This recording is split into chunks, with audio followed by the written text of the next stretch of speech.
आज मध्य प्रदेश में हम बात करेंगे जन का मन में नर्मदा की, यानी कि मध्य प्रदेश की जीवन रेखा की। और दरअसल इस जीवन रेखा को अशुद्ध हम ही कर रहे हैं। जो जिम्मेदार हैं, चाहे वो सरकार हो, प्रशासन हो या फिर श्रद्धालु। और शायद ये तस्वीर जो भेड़ाघाट की है, मध्य प्रदेश के सबसे प्रसिद्ध पर्यटन स्थलों में से एक, और मां नर्मदा को जहाँ पे धुआंधार जलप्रपात के लिए जाना जाता है, वहाँ पर आप देख सकते हैं कि किस तरह से पानी का रंग दो अलग अलग तरह से दिख रहा है। एक तरफ जो है वो प्रदूषित पानी और दूसरी तरफ शुद्ध पानी, और यही अंतर कहीं ना कहीं दिखा रहा है कि किस तरह का खिलवाड़ मां नर्मदा के साथ हो रहा है। तमाम बड़ी बातें मुखिया से लेके आम आदमी की, बावजूद इसके तस्वीर इस तरह की। और इसी पर हम जानने की कोशिश करेंगे आज जन का मन।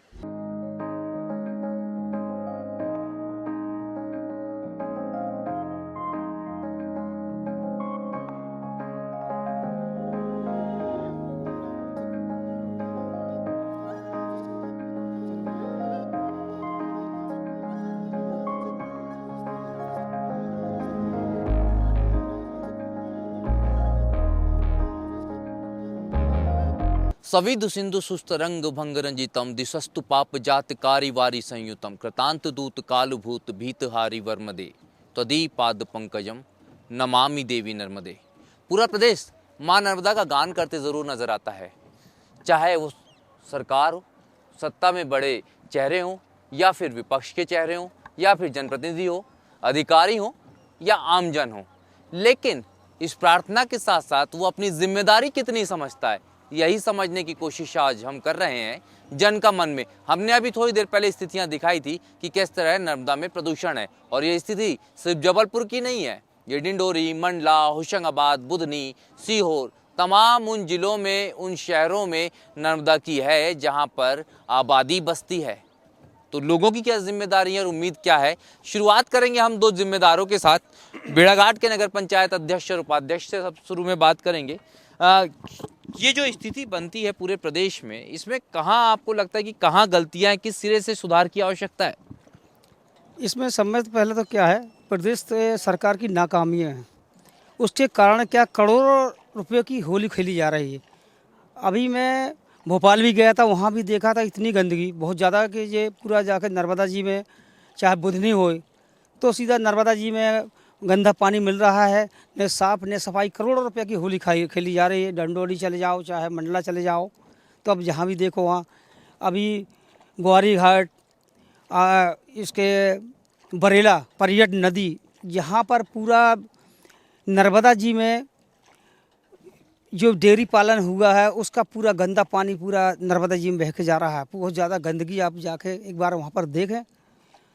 अगर साफ सुथरा, अगर सुंदर बनाना है तो इसमें कागजी कार्रवाई नहीं होनी चाहिए, मौके पे होने चाहिए। साफ सफाई सुंदर होने चाहिए, और नर्मदा जी को कितना सुंदर बनाना चाहिए। अगर इसको सीखना है तो भेड़ाघाट नगर परिषद से सीखना चाहिए। जो हम लोग अभी 4 महीने हुए हैं, यहाँ की साफ सफाई और सुंदरता देखिए, तो ऐसा होना चाहिए। हाँ, क्योंकि जब सरकारी तंत्र में शामिल हो जाते हैं तब कमियां समझ में आती है। अफसरशाही की गलती है, सरकार की गलती है, या आम आदमी में भी जागरूकता की कमी है? कहाँ दिक्कतें नजर आती हैं? देखिए, सरकार के साथ साथ जो लोकल पब्लिक है उस पर भी नदियों के बारे में सोचना चाहिए, क्योंकि माँ हमारी एक जन्म देने वाली है, दूसरी माँ नर्मदा है। तो हमको पवित्रता कैसे रखें उसके बारे में हर पहल वार्ड स्तर से लेके ऊपर विधायक, मंत्री, संसदों तक ये मैसेज जाना चाहिए कि हम नदियों में साफ़ सफाई कैसे रखें। अच्छा, यहाँ पर सरकार की भी भूमिका कुछ संदिग्ध है, क्योंकि जिस प्रकार सरकार फंड तो निकालती है मगर उसके हिसाब से काम हुआ नहीं। जैसे ग्वारी घाट में आज 10 वर्षों से हम सुनते आ रहे हैं कि प्लांट बन रहा है, सीवर लाइन बन रही है, मगर चालू नहीं हो पाया है। बड़े बड़े नाले आकर नर्मदा जी मिल रहे हैं ग्वारी घाट में, तिलवारा घाट में, फिर भेड़ाघाट में तो बहुत कम है, क्योंकि हम लोग निरंतर प्रयास करते रहते हैं। निकट तीसरी पंचवर्षीय है हमारी भेड़ाघाट में, कांग्रेस पार्टी के अध्यक्ष उपाध्यक्ष पार्षद करते हैं। तो इस प्रकार से हम लोग वार्ड स्तर से नर्मदा जी में गंदा पानी रोकने के लिए भरपूर प्रयास करते हैं, और भेड़ाघाट को सुंदर से सुंदर बनाने के लिए प्रयासरत हैं, और आगे भी इस हिसाब से हम लोग चलेंगे। चलिए, ये प्रयासों की बात होती है। आप कहाँ के रहने वाले हैं, कहाँ कार्य करते हैं? सर मैं पासपोर्ट ऑफिस में हूँ, यहाँ पे अभी टेम्परेरी ड्यूटी में आया हूँ पोस्ट ऑफिस में। नर्मदा जी की स्थिति क्या लगती है आपको, जिस तरह से लोगों की जिम्मेदारी बनती है, कितना इसको और शुद्ध किया जाना चाहिए, पवित्र किया जाना चाहिए? पहले से तो अभी कुछ ठीक है, अभी गंदगी वगैरह कम जाते, नहीं तो पहले तो बहुत ज़्यादा गंदे नाले वगैरह जाते थे। लेकिन अभी सरकार के तरफ से भी प्रयास किया जाता है कि कम से कोई भी गंदे नाले का पानी या कुछ भी प्रदूषित नदियों में न डाला जाए, और जनता की भी जवाबदारी है कि वो भी नदी को प्रदूषित न करे। आपको किस तरह लगता है कि कहाँ कहाँ पे प्रदूषण ज़्यादा है जो जानकारी में आना चाहिए? ठीक है, नदी किनारे जहाँ जहाँ आबादियाँ हैं तो निश्चित है कि वहाँ प्रदूषण होगा ही, लेकिन चूंकि यह इतिहास रहा है कि आबादी वहीं हुई है जहाँ नदियाँ हुई हैं, और जब आबादी होगी तो उनका काम है कि चाहे नर्मदा हो या कोई भी नदी हो, उनको स्वच्छ रखना, साफ रखना, ये नैतिक जिम्मेदारी जनता की भी है। जन के साथ गण का सहयोग बहुत जरूरी है, और यहाँ गण हमेशा फैले हुए हैं। अगर हम देखें कि शासन प्रशासन में योजनाएं तो बनती हैं, लेकिन वो धरातल उतर नहीं पाती हैं। जब तक इच्छा शक्ति नहीं होगी सरकार के अंदर, तब तक कुछ नहीं हो पाएगा। और सरकार सिर्फ नाम के लिए काम करते हैं, उन्हें योजनाएं बना दी, पैसे फंड जारी कर दिए, लेकिन जब आप ज़मीन पर जाकर देखेंगे तो कहीं कुछ नहीं दिखाई देगा। ज़मीन पे कुछ नहीं दिखाई देगा। अगर मैं और लोग मेरे साथ में बैठे हैं उनसे बात करने की कोशिश करता हूँ। आप कहाँ से आए हैं? सर मैं डिंडोरी डिस्ट्रिक्ट से आया हूँ। डिंडोरी तो शुरुआती अगर हम देखें तो अमरकंटक से बेहद करीबी जगहों में से एक शामिल है डिंडोरी। वहाँ पे नर्मदा जी की स्थिति कितनी पवित्र है, और जैसे जैसे आगे बढ़ते हैं स्थिति कितनी बदलती है? सर अगर अमरकंटक से देखें जबलपुर तक की, तो अमरकंटक में साफ़ है, बहुत साफ़ है। आई थिंक जबलपुर के हिसाब से डिंडोरी में भी सरकार प्रयास कर रही है, पर ज़रूरी नहीं है कि सरकार बस प्रयास करे, जनता को इस पर विशेष ध्यान देना जरूरी है। तब जाके हमें नर्मदा को स्वच्छ बनाए। नर्मदा हो या कोई भी नदी हो, जनता के बिना सहयोग से साफ नहीं रह सकती। आप लोग तो पूरे समय माँ नर्मदा के बीच में ही रहते हैं, लोग कितना ध्यान रखते हैं साफ सफाई का? बहुत ध्यान रखते हैं इधर। रखते हैं। फिर भी जैसे गंदगी क्यों दिखती है नर्मदा जी में बहुत सारी जगहों पर? वो जैसे टूरिस्ट आते हैं, धुआंधार जाते हैं, फल उधर पूजा वूजा करते हैं, जब फूल वगैरह का ठंडे कर देते हैं। पूजा करते हैं आप तो माँ नर्मदा की पूजा कर रहे हैं और माँ नर्मदा में ही गंदगी कर रहे हैं, ये भी बात बहुत महत्वपूर्ण है। जो खुद यहाँ पर हम देख रहे हैं कि जिनके हाथ में पतवार है, एक प्रकार से ये वो हैं जिनको माँ नर्मदा के आंचल या माँ नर्मदा की गोद 24 घंटे सातों दिन मिलती है। हमारे साथ में फतेह भाई हैं, खुद हमारे साथी हैं। चूँकि लगातार आपने खबरें की प्यासी नदियाँ, नर्मदा में प्रदूषण, अगर जबलपुर की बात करें तो कहाँ कहाँ पे किस तरह से नर्मदा जी जो हैं वो दूषित प्रदूषित हो रही हैं? जी अनुराग जी, आपको साथ में यहाँ पर बता दें कि ये जो पर्यट नदी है ये कुंडम के वहाँ से निकली हुई है, और जो कि ये सीधे होते हुए बेलखेड़ा, बरगी विधानसभा के बेलखेड़ा में जाके नर्मदा में मिलती है। लेकिन इस बीच जो पर्यट नदी बहती हुई आती है, इसमें जगह जगह जो पनागर विधानसभा है वहाँ पर भारी मात्रा में जो डेयरियाँ बनी हुई हैं, उनका गौमूत्र यहाँ इसमें भैंसों का जो भी मलमूत्र है वो इसमें डाला जाता है। इसके चलते ही जो शहर के जो गंदे नाले हैं वो भी इस पर्यट नदी के में मिलाकर सीधे जाके नर्मदा में इसमें मिल रहे हैं। इसको लेकर अभी हाल ही में हमने पर्यट नदी की एक भयावह तस्वीर भी दिखाई थी, जिसमें कि काफ़ी भारी संख्या में जो गंदगी है वो उसके चलते एक झाग भी यहाँ पर फैल उबल रहा था। उसको लेकर हमने जब ये यहाँ के जिम्मेदारों से भी बात की थी, लेकिन उन्होंने भी सिर्फ कार्रवाई करेंगे या उसकी जांच करेंगे जो क्या होगा अपने स्तर पर, लेकिन आज तक कोई भी ऐसा कार्य उन लोगों ने नहीं किया गया जिससे कि नर्मदा ये स्वच्छ अपने पुराने स्वरूप में आ सके। जी बेटा, कैसा लग रहा है यहाँ पे नदी में घूमते हुए? अच्छा लग रहा है। पानी, वाटर, जल कितना शुद्ध प्योर होना चाहिए? मैं तो अभी बिगिनर्स हूँ, मैं तो सब पूरा यहाँ की डिटेल देख रहा हूँ, कैसे कैसे पत्थर से यहाँ पे अभी यहाँ पे कैसा कितना सुकून मिलता है जितनी स्वच्छता हो उसको देख के, कि जितना क्लीन हो पानी, क्लीन वाटर कितना सुकून देता है, और यही पानी गंदा हो तो कितनी तकलीफ होती है। यदि पानी साफ रहता है तो हम इसे पीने में भी यूज़ कर सकते हैं, जो हमारी जीवन के लिए बहुत महत्वपूर्ण होता है। यदि यही पानी यदि गंदा होगा तो हमें इसे पी भी नहीं सकते, और ऐसे ही पूरी धरती सूखते जाएगी और गंदा पानी बढ़ते जाएगा। क्या कहना चाहेंगे आप लोगों से कि पानी को लेके, नर्मदा को लेके, नदियों को लेके किस तरह की व्यवस्था होनी चाहिए और खुद लोगों को कितना जागरूक होना चाहिए? हमें सबसे पहले ये देखना चाहिए कि हम हमारे द्वारा नर्मदा नदी को या कोई भी नदी को गंदा ना करें। यदि हम अपने में खुद डिसिप्लिन हर चीज़ लाएंगे, नियम रेगुलेशन से करेंगे, तो हम आगे की जनरेशन को भी यही चीज़ सिखा पाएंगे और हमारे इसके लिए हम खुद सहयोग करेंगे तो स्वाभाविक है गवर्नमेंट भी हमारे लिए कुछ ना कुछ कार्य इसके लिए करेगी ही। तो ये जो लोग हैं, हम इनसे बात कर रहे हैं और भी तमाम लोगों से ये बात जारी रहेगी। लेकिन फिलहाल जो एक छोटे से बच्चे ने, क्या नाम था आपका? प्रकुल बोआड़े। प्रकुल ने जो बात कही है वो बहुत महत्वपूर्ण है कि ये जो जल है ये हम पी भी सकते हैं, यानी कि इस जल के माध्यम से ही हम जीते भी हैं। और जब जीवनदायी मां नर्मदा की बात होती है मध्य प्रदेश की, तो ये जिम्मेदारी हमारी और बढ़ जाती है। लेकिन क्या ये जिम्मेदारी लोग समझ रहे हैं, ये समझना हम अभी जारी रखते हैं। हमने मध्य प्रदेश के लोगों से बात की, स्थानीय लोगों से बात की, अब देश के उन हिस्सों के लोगों से बात करते हैं जो भेड़ाघाट पहुंचे हैं। लेकिन बात सबसे महत्वपूर्ण है कि कितना जागरूक होने की ज़रूरत है। नदियों में पवित्रता को लेके हम पूजन भी करते हैं कहीं ना कहीं, और उसके साथ में तमाम योजन भी करते हैं। लेकिन फिलहाल हम बात करेंगे सबसे पहले प्रयागराज से आए लोगों की। कहते हैं देश की जीवनदायिनी माँ गंगा, मध्य प्रदेश की जीवनदायिनी माँ नर्मदा, आपने दोनों के दर्शन किए हैं। लोग कितने जागरूक दिखते हैं नदियों की पवित्रता को लेकर? लोग तो जागरूक दिखते हैं, ऐसा नहीं है कि लोग जागरूक नहीं है, लेकिन सरकार को भी इसके साथ कुछ ना कुछ एक्स्ट्रा करना चाहिए। जागरूक करने के पीछे भी, जैसे नाले अभी भी आकर के नदियों में गिर रहे हैं, प्लास्टिक आज भी यूज हो रहा है और आज भी नदियों तक पहुंच रहा है। ये प्लास्टिक का पहुंचना जलीय जीवों के लिए खतरा बन जाता है कभी ना कभी जा कर के। पानी प्रदूषित होता है, पीने का पानी भी करीब करीब ज़्यादातर लोग जो नदियों के किनारे बसे हुए हैं उनकी लाइफ लाइन है ये, वो पीने के पानी में भी यूज इसी पानी को करते हैं। अब अगर शुद्ध पानी उनके पास तक नहीं पहुंचेगा तो जाहिर सी बात है परेशानी उनको होगी। लेकिन इस पे जागरूकता की जहाँ तक आपने बात किया, तो जो लोकल लोग मुझे दिखे यहाँ आने पर जो मुझे महसूस हुआ, तो उसमें तो उनके वो जागरूक हैं। उनका जो भी सिस्टम मैंने यहाँ देखा, जैसे उनके ड्रेनेज जो थे वो उन्होंने अपने को वहीं तक एडजस्ट किया था कि नदी तक ना पहुँच पाए पानी। लेकिन जो बड़े नाले हैं, जो ज़्यादातर टाउनशिप एरिया से जो आ रहे हैं, जो गांव वाले जो गांव बसे हुए हैं, उनका दोष नहीं है, वो तो अपना ड्रेनेज की व्यवस्था कर लिए हैं। लेकिन जो टाउनशिप है, टाउनशिप के जो कचड़े आते हैं या जो वहाँ के यूज्ड वाटर जो वहाँ से आता है, वो आकर के नदियों को गंदा कर रहा है। उसके लिए सीवेज की प्लान और उसके ट्रीटमेंट के लिए व्यवस्था होनी चाहिए। गंगा को भी मैंने देखा, मैं नर्मदा को भी देख रहा हूँ और भी कई नदियों को मैंने देखा। बहुत सी छोटी छोटी नदियाँ तो ऐसी दिखी जो मृत प्राय हो गई हैं, उनमें सिर्फ कचड़ा रह गया है, पानी नाम मात्र को नहीं रह गया है। इसी तरह से अब गंगा की बात आप करिए तो गंगा में सीवेज प्लांट बन रहे हैं, जगह जगह पे एसटीपी बनी हुई है, लेकिन फिर भी नाले आज भी ओपनली गिर रहे हैं।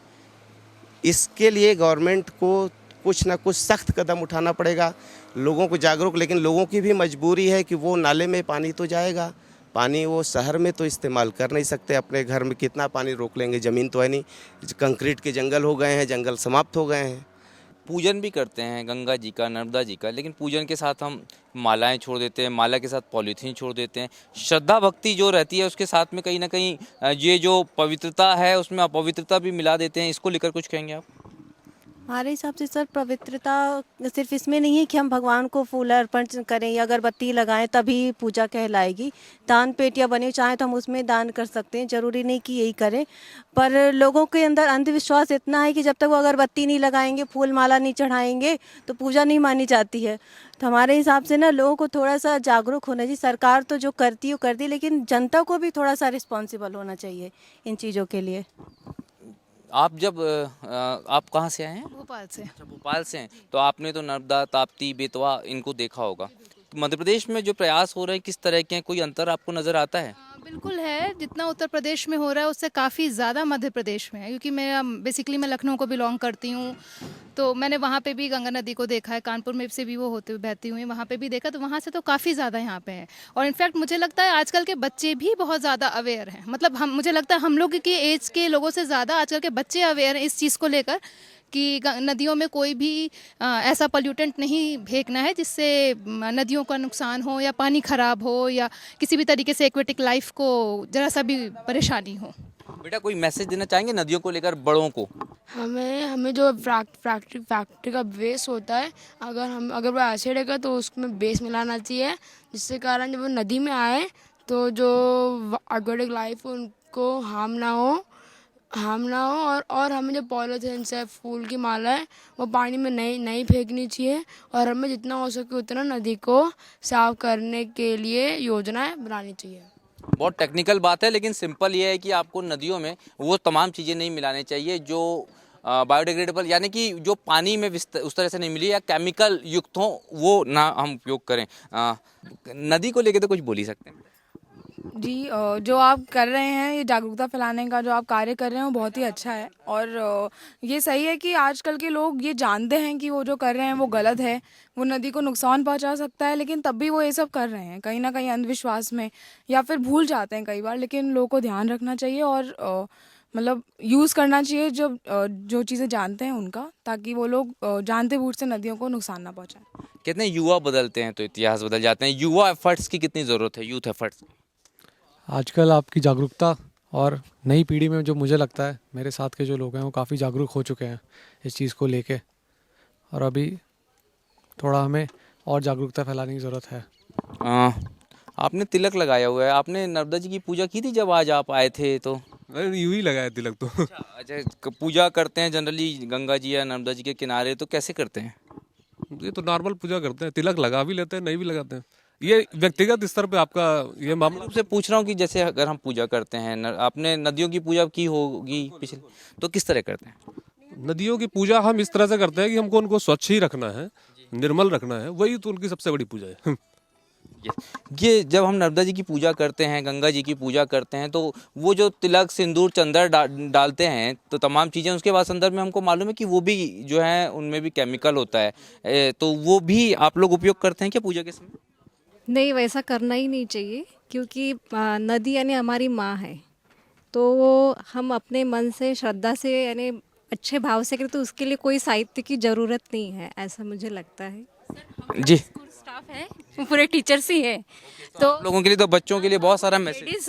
ट्रिप निकाले हैं क्रिसमस हॉलीडे के छुट्टी पर इतने सारे, तो हम बोले चलो थोड़ा सा आउटिंग कर लेंगे। लेकिन यहाँ के मैं प्रकृति सौंदर्यता के बारे में बोलूँगी, इतना अच्छा लगा यहाँ के, हम इतने खुश हो गए कि हम बता ही नहीं सकते। और दूसरी बात है, जो पूजा की बात की ना, तो भाव पूजा सबसे बड़ी पूजा है यहाँ के हमको, और अभी हम नर्मदा की आरती भी देखना चाहेंगे।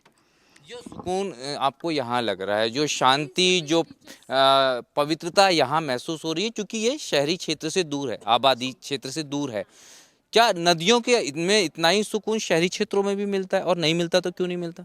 जी नहीं मिलता, शहरी क्षेत्रों में तो बिल्कुल भी नहीं मिलता, क्योंकि वहाँ मतलब जैसे शांति है, यहाँ जो नेचर की जो समृद्धि है वो हमें वहाँ देखने नहीं मिलती। वहाँ तो पोल्यूशन, जहाँ वहाँ पोल्यूशन है, और लोग भी सब एक दूसरे में व्यस्त है। यहाँ आकर सब लोग शांति पाने के लिए यहाँ आए हैं। तो प्रकृति जो है वो इतना सुकून देती है, लेकिन खुद प्रकृति कितनी सुरक्षित लगती है आपको जब आप अपने चारों तरफ देखते हैं? तो प्रकृति आजकल देखें तो ज़्यादा सुरक्षित नहीं है, क्योंकि लोग ऐसा सोचते हैं कि अगर हमने कचरा फेंक भी दिया तो क्या हो जाएगा, बाकी सब तो कर ही रहे हैं ना। बट वो लोगों को नहीं पता कि उनके एक कचरा फेंकने की वजह से वो कितना ज़्यादा वो पोल्यूशन को या उस चीज़ को बढ़ावा दे रहे हैं। ये बहुत महत्वपूर्ण है। जब बच्चे ये समझ जाते हैं तो बड़े क्यों नहीं समझ पाते? बड़ों का क्या लगता है कि हमारा क्या जाता है, नहीं क्या, और उनका फिर भी वो श्रद्धा पे ज़्यादा जाते हैं। यदि हम फूल या अगरबत्ती नहीं लगाएंगे तो फिर हमारी पूजा नहीं होगी। और छोटे हैं जो उनके एजुकेशन में आया है, बड़ों के एजुकेशन में हम जब छोटे थे तो उतना ज़्यादा अवेयरनेस नहीं था। हम अभी फ़िलहाल बच्चों को पढ़ाते हैं तो वहाँ पे सिलेबस में भी इकोसिस्टम, बायोडाइवर्सिटी को सेव कैसे करना है, ये सब कुछ बातें आ गई है। मतलब अभी हमारे गवर्नमेंट में इसको सेव करने के लिए, इसको प्रोटेक्ट करने के लिए, अवेयरनेस लाने के लिए बहुत सारे बातें मतलब सिलेबस में डाली है, इसलिए बच्चे ज़्यादा अवेयर हैं बड़ों के हिसाब से। महाराष्ट्र के किस शहर से हैं आप? हम नागपुर जिला से। नागपुर से हैं, तो नागपुर तो वैसे देखा जाए तो कोई बड़ी नदी मुझे लगता है कि नागपुर के आसपास ऐसी नहीं है, क्योंकि वो भंडारस, अच्छा आप भंडारा से हैं, वेनगंगा वहाँ पर है, और उसके थोड़े से आगे आसपास वर्धा थोड़ी निकलती है। तो उन नदियों की जो स्थिति है, क्योंकि हम देखते हैं कि नागपुर से लेके जब हम औरंगाबाद की तरफ जाते हैं या दूसरी तरफ अगर हम जाते हैं चंद्रपुर की तरफ, इंडस्ट्रियल डेवलपमेंट बहुत है। ये जो औद्योगिक विकास है ये नदियों को कितना नुकसान पहुँचा? औद्योगिक विकास तो नदियों को बहुत नुकसान पहुंचाता है, और उनका जो पानी है, जो दूषित पानी है, वो वहाँ नदियों पे नहीं डालना चाहिए। उसके कुछ अलग जगह, कोई प्रॉपर जगह चाहिए उसके लिए, और ड्रेनेज उसका अलग करना चाहिए। नदी तो कैसे जैसे हम बोलते हैं कि जल ही जीवन है, और जीवन को ही हम खुद ही खराब कर रहे हैं। और प्यूरिफाई करके उसको, वो जो वाटर है उसको प्यूरिफाई करके या फिर उसको मतलब हाँ waste management, water waste management. Industrial area से जो भी कुछ भी पोल्यूटेड निकल रहा है उनके लिए जो मतलब गवर्नमेंट के हिसाब से जो भी पॉलिसीज़ है उनके अप्लाई करना चाहिए। रूल्स एंड रेगुलेशंस की बात बस बातें होती है, पेपर पे होती है, उन्हें फॉलो नहीं किया जाता है। इंडस्ट्री को अप्लाई करना बहुत स्ट्रिक्ट लाने चाहिए गवर्नमेंट ने। क्या बताया तुमने? चिप्स के पैकेट, चॉकलेट, ये सब डस्टबिन में जाना चाहिए। इतने सारे डस्टबिन बने हुए हैं, उनमें डालना चाहिए। सर, हमें नदी के साथ साथ अपनी सिटी को भी प्योर और हाइजीनिक रखना चाहिए। बस ये कहना चाह रहा था कि कई बार क्या रहता है कि उदाहरण से जो बात सिद्ध हो सकती है वो बात जो है बातों से नहीं। मैं दिखाना चाहूँगा आपको, ये एक मिनट मैम, ये बिल्कुल निश्चित रूप से जी। अब ये अगर कोई भी किसी ने भी खाया होगा, किसी अच्छे व्यक्ति ने ही खरीद के खाया होगा जिसकी इतनी परचेजिंग कैपेसिटी रही होगी, ये हमने उठा लिया, इसको ऐसे मोड़ करके हाथ में पकड़ लिया, अभी हम जाते समय इसको हम डस्टबिन में डाल दें। बस यही, इतनी ही सफाई की आवश्यकता है, और इतना ही कंट्रीब्यूशन अगर हम सभी करने लगें। हम लोग यहाँ करीब 25 लोग बैठे हैं, अगर 25 लोग भी छोटा छोटा ऐसा अपना योगदान दे दें तो अपने आप फिर अपना देश, शहर, हर एक चीज़ में स्वच्छता आ जाएगी।